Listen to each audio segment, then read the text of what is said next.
Hi, and welcome to Education Roundtable. My name is Larry Petraccaro, and I have with me tonight Wayne Eastman, the President of the Board of Education, and we're going to talk a little bit about the search for a new superintendent for our district. But I thought before we got started with that, we'd ask Wayne to give us a little bit of an idea of the mission, the members, and the organization of the Board of Education, and before we got started with a discussion in some of the details of what we have to look for in a superintendent and how we go about it. So, Wayne, thank you for coming. Appreciate your taking the opportunity and the time to come and see us. So why don't we start with that? Give us a little bit of an idea about the Board of Ed and what its mission is, what it does, how it's constituted. Yeah, sure. And thanks for having me here tonight, Larry. About the Board of Ed, there are 9 of us, and we are elected. It used to be in April, now in November. And so we're there as your representatives in South Orange and Maplewood. We're volunteers. And to describe what our job is, our basic job is to be responsible for the governance of the schools. We are not the managers of the schools. That ties into our topic for tonight because we hire an individual, the superintendent of schools, who is in charge of the management of the schools. In a sense, all of us are responsible for the schools, whether we're Board of Ed members, the superintendent, teachers, parents, students, taxpayers. It's a big system. We're all part of it. And our role as the Board of Ed is for governing the schools. And one of our very most important jobs, maybe our most important job, is to hire and then evaluate a superintendent. Well, in terms of the district that the superintendent will be leading or be managing, what is the size, the student population, the number of employees, the budget, just some rough idea of the kind of the numbers? Sure. It's a big system. And one reason it's big is that, our towns together, South Orange and Maplewood, we've got about 40,000 people in the towns combined. And of the people in South Orange and Maplewood, 7,000 or so are children who are in the South Orange Maplewood public school system. So that's a fair proportion, whatever, do the math. About 1 out of every 6 people in our towns is someone who's enrolled in the schools. And that's a pretty high proportion. If we look at, I think, our state as a whole, roughly 8 million people, give or take a bit more. And public school enrollment in New Jersey, I think, is give or take about 1 million kids, about 1 out of 8 or so. Our towns is somewhat higher. That's not surprising, I think. It's a tribute to our towns as towns that traditionally and right now are very attractive to parents who are looking for a good place to educate their children. It doesn't come cheap. How much are we spending for the education of children in South Orange, Maplewood? Our budget is getting up to around $120 million or so. That's a significant amount of money.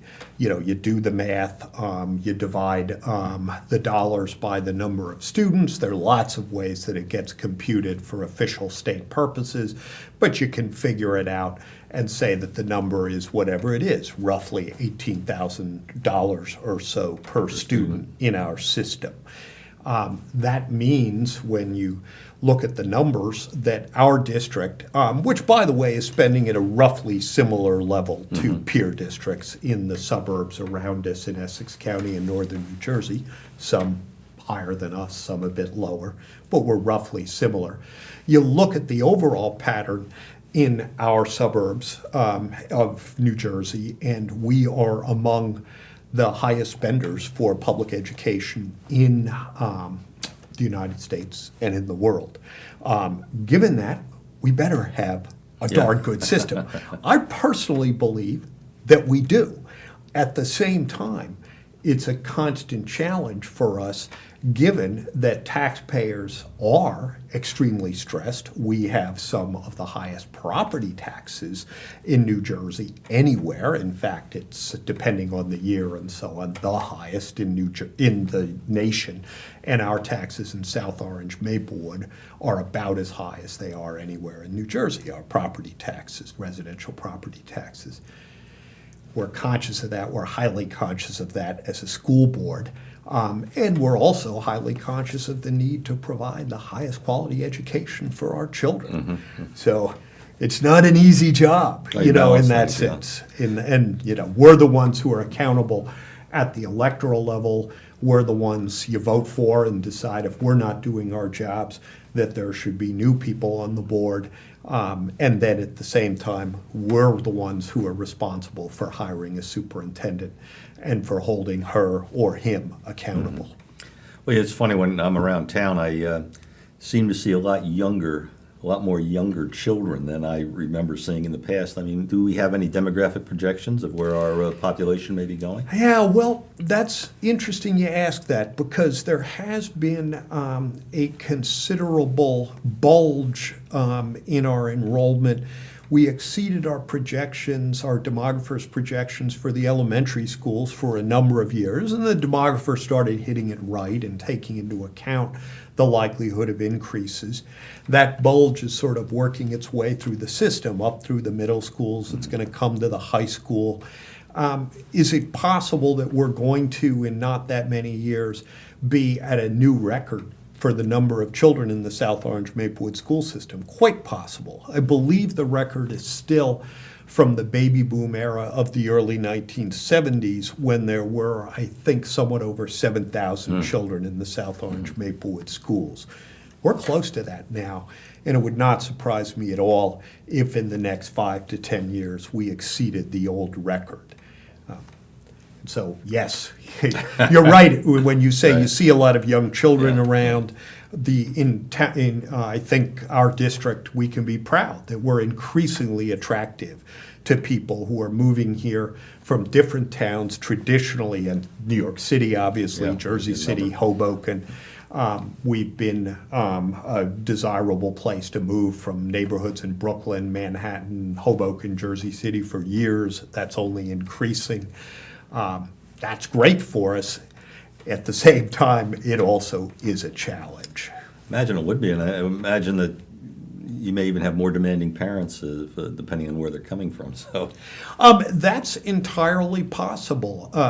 One thing that it can go along with would be trends in real estate and real estate prices. One thing to be proud of from the point of view of South Orange and Maplewood is that we've had, although we all know about the really serious problems that took place with the financial crisis some years ago that affected our values along with other communities, we have had over the last, say, 10 to 15 years, excellent appreciation into housing values. That's a great thing in some ways, but it's yet another stressor, in some respects, both in terms of people buying in the community, senior citizens and others who have to pay the taxes, and yes, I agree with your point. If you're coming in and you paid a premium price for your house, you kind of want a premium, a high quality education for your children. And whether the prices are high or low, whether the people who are sending their children to our schools are renters, homeowners, whether they paid $1 million or a much smaller amount or even a larger amount, from our point of view, we're committed to educating everybody and providing a fair shake for everybody in our system. At the same time, yes, I respect what you're saying. We've got a demanding group of constituents, parents, and so on. Your toes. That's the way it should be, really. It is. It should be that way. Well, we did want to talk about the superintendent search, so You maybe bet. we should get started a little bit on that. Our previous superintendent, Brian Osborne, left at the end of last year, I guess. I know that New Jersey passed a law capping superintendent's pay. Was that part of the reason that he left, or were there other things involved? Well, the cap, the $175,000 cap, has been associated with a lot of movement and a lot of transition. And I believe you could look it up and see what his starting salary was in New Rochelle, across the Hudson, in Westchester, where he is now. And is it significantly higher than the salary cap? Yup. I believe it is. So, draw your own conclusions. I think it is just the case that the cap has been a significant factor in superintendents moving around. And yes, it's a significant factor for us in terms of looking for a new superintendent. So what is the superintendent expected to do? You mentioned earlier that he was going to manage the district, that you're involved with the governance, but that the superintendent is. So what are some of the specifics, if you have any, that we could expect the superintendent to do? Yeah, or sure. that you would expect the superintendent to do? Sure. One, this has been the subject of sort of extensive discussion. I stress that as president, I'm only one member of the board with one vote. My role is a process role in terms of agenda setting, working with my colleagues. But I stress that all of us have been working. My predecessor as president, Beth Doherty, I as our new president, and all the members of the board have been working together with a strong commitment to the idea that we want a superintendent who is good at bringing people together, who can be a people person, who can work effectively with people, the wide range of backgrounds, interests, values, experience in our district on the part of students, parents, teachers, respect for taxpayers, skill in operating a system. You are a manager, and there are a lot of systems. There are facilities. Superintendents all the time have to make decisions on, do we open the schools? Do we have a delayed opening? How is the budget of the schools aligned in terms of achieving our educational goals and minimizing, to the extent possible, taxpayer stress. So in many ways, the superintendent's job is an operational job. In my day job, and sometimes my night job, is I teach night classes at Rutgers, I'm in a department of supply chain management and marketing. And I would compare in some ways the areas of my department to what a superintendent has to do. Supply chain management, one definition of that is that it relates to the operational side of a business, how you manage the inputs of your business, how you manage your suppliers, as well as others who contribute to your business. And we're, of course, a nonprofit, a government agency, but we also have to have effective management of our facilities, of our operations, of our supply chain, if you will. That's part of what a superintendent should be good at. And yes, should a superintendent also have skills of what you might call the marketing side? Yes, I think that's an important part of what a superintendent does. More than any other person, more than any individual board member, president or board member, more than any individual principal or teacher or student or parent, a superintendent embodies a district. And in her and in him, you have, I really hope, and my colleagues all hope, that type of leader who can provide a sense of inspiration and spirit to all of us. If you want to say marketing, I suppose you can call it that. I don't think marketing's a bad word. No, we need to persuade ourselves within this community and people outside our community that we're doing as well as we can possibly do and that we are committed to improving ourselves. So we need to be self-critical and we need to be confident. Well, we're going to have to take a break for a minute, Wayne. Great. So we'll be back. So if you'll stay with us, we'll be back in a minute.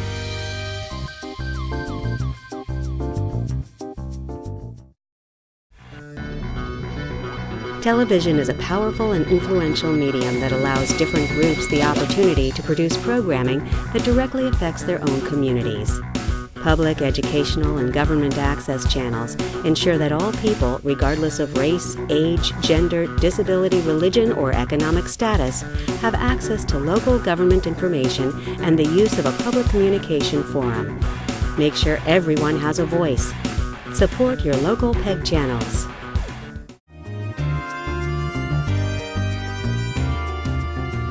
Okay, well, welcome back. This is Larry Petraccaro, and we're going to get started again on our second half, interviewing Wayne Eastman about our search for a new superintendent. So, Wayne, we talked about what the superintendent's expected to do. He's expected to be sort of an operational and a marketing guy, and I can understand that. I mean, to me, the district is probably the most significant aspect of the community, and I think it's what identifies the community.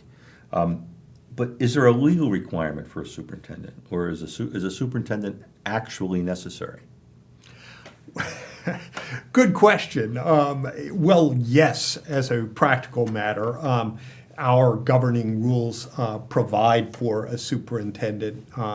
And yes, I think even if, let's say, tomorrow we had the choice, you can get along without a superintendent if you want.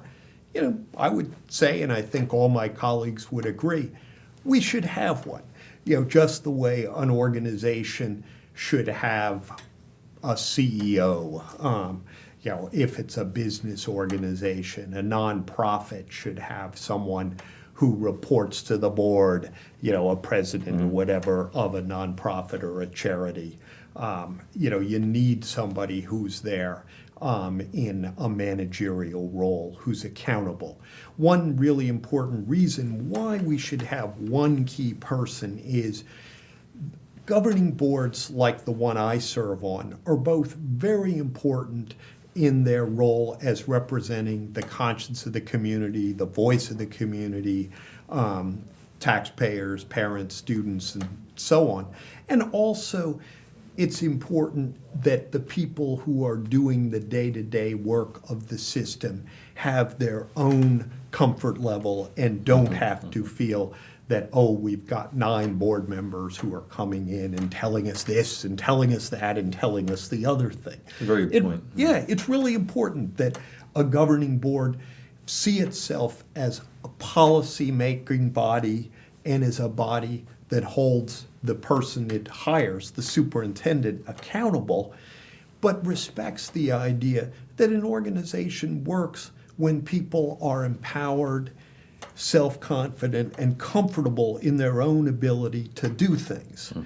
That works best when we have our close relationship in terms of the superintendent we hire and who is accountable to us as a board, and then if people who work in the district, our teachers, the central really part of our workforce, and really everybody else, our administrators, many others who work in the system, all feel, hey, they can do their jobs. They're not worried about Wayne Eastman coming into their classroom and saying, oh, this is the way you ought to teach your lesson, and so on. No, I mean, that makes an awful lot of sense. I agree with that. You need to have some kind of unified focus and unified ideal, if you will. Right, and division of powers. You know, we do live in a law-oriented, complex, procedurally oriented system, and sometimes I realize it can be difficult for all of us. There are all these rules and all these constraints, and sometimes you feel like no matter where you sit in the system, whether you're a teacher,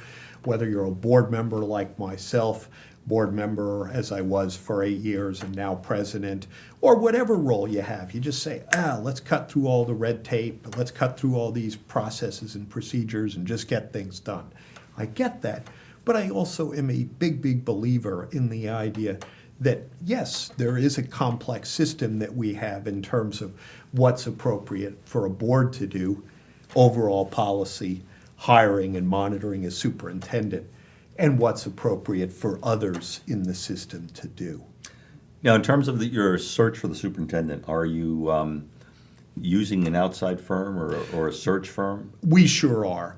We're using one of the best recognized national firms, Hazard, Young and Attia. Yep, that's correct. Yep. Now, does the search firm look at the district and give you a recommendation of the attributes, characteristics, or qualities you think the superintendent should have, or do you define that for them? We're essentially accountable for doing that. It's their job to do what we ask them to do. That said, we are highly respectful of the firm's contacts both in New Jersey, in nearby states, and nationally. And so it's, it's a delicate balance. They are trying to do essentially what we're asking them to do in terms of a candidate, but we're also respecting their expertise. Now, what are some of the characteristics you're looking for? You do mention you were looking for someone who could bring people together and so forth, but I mean, do you prepare, if you're familiar with supply chain or marketing, you can prepare a job description and so forth. Is that something that's been done in terms of the superintendent search? A whole number of things. Our Lee Nunnery, who's been working closely with us on the search and has presented to the board and to the community, has been involved in community forums that were held in the fall where we solicited feedback from stakeholders as to what was most important. The board's been involved in sort of formulating among ourselves questions that we think are the most appropriate. Mm-hmm. And yes, we've been working to get a consensus because it really is important to have all of us on the board united and positive about the person that we're hiring.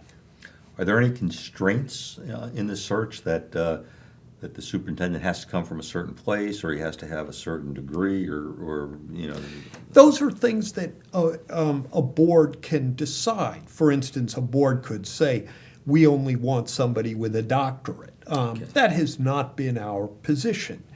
And similarly, a board could say, we want somebody who's, national. We want somebody from outside. Or no, we really prefer somebody from New Jersey. Or we want somebody who has already worked in the district. So all of these are things that a board has some discretion on. From our point of view, we're in a community, South Orange, Maplewood, in which there have been, over the years, a number of superintendents who have come. I've lived in South Orange since the early 90s. I recall Ralph Lieber. I recall Peter Horoshak. Obviously, I recall Brian Osborne. And all of them were superintendents who essentially had experience outside of New Jersey.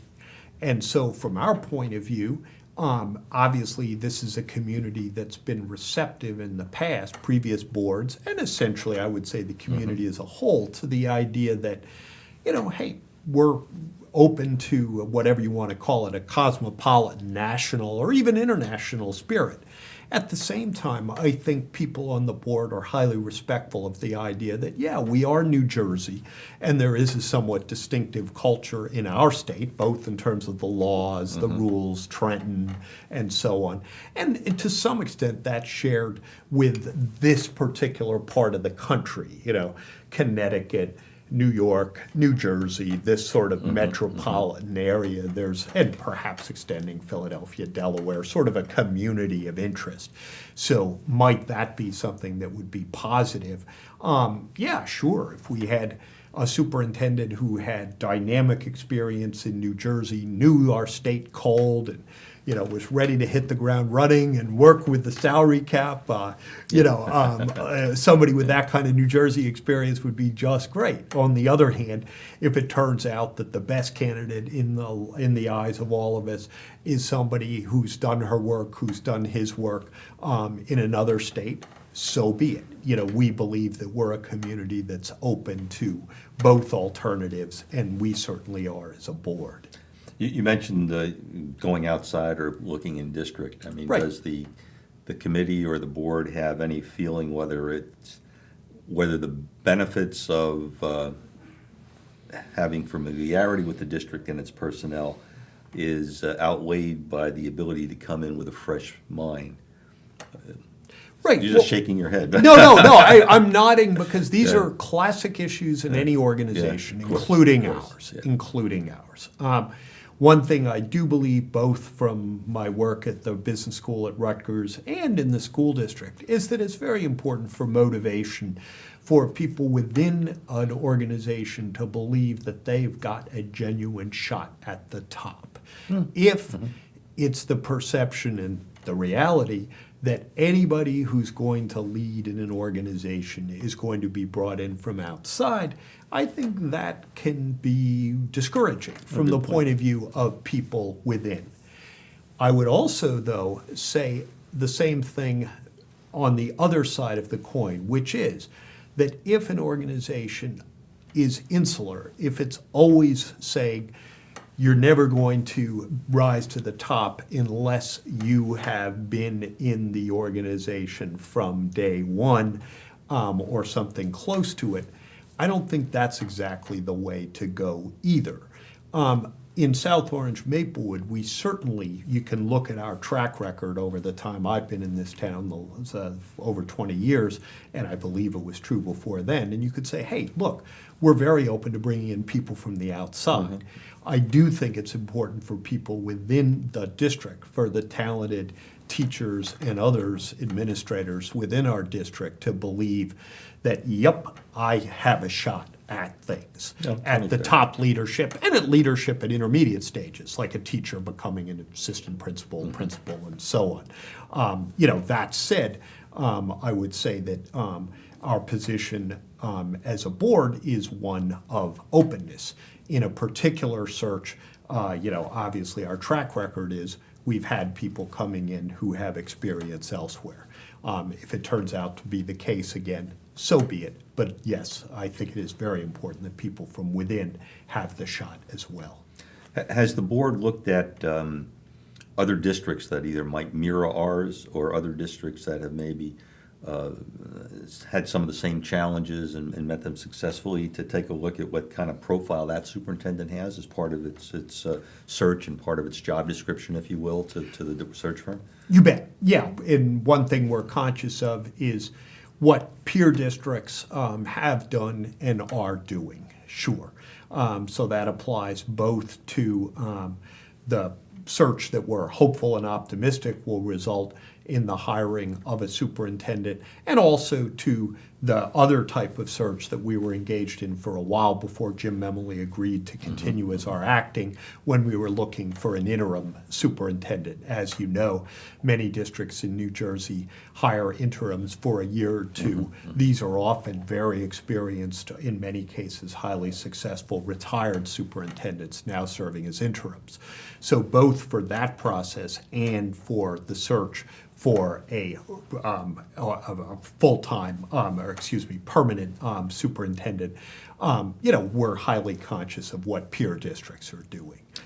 We've only got about a minute left, so I'm going to Sure. throw out a couple of questions at Good. once. Who is on the committee to search for the superintendent? Is there Committee of the whole at this point. We're all the whole board. involved. Okay. All involved. It's very important that this be all of us. And is there any public participation in that? Previously, there's been public process. But- At this point, we're engaged in confidential interviews. Okay. Districts do it differently, but the predominant pattern in New Jersey that we're following is these are high-level jobs. Often people have other employment. It's quite important to keep Confidential. the names and so on confidential. Yeah. Do you have any feeling for when the superintendent will be hired? Are we a few months away? I'm or? very hopeful that it'll be sooner than that. Sooner than a I'm few very months. hopeful.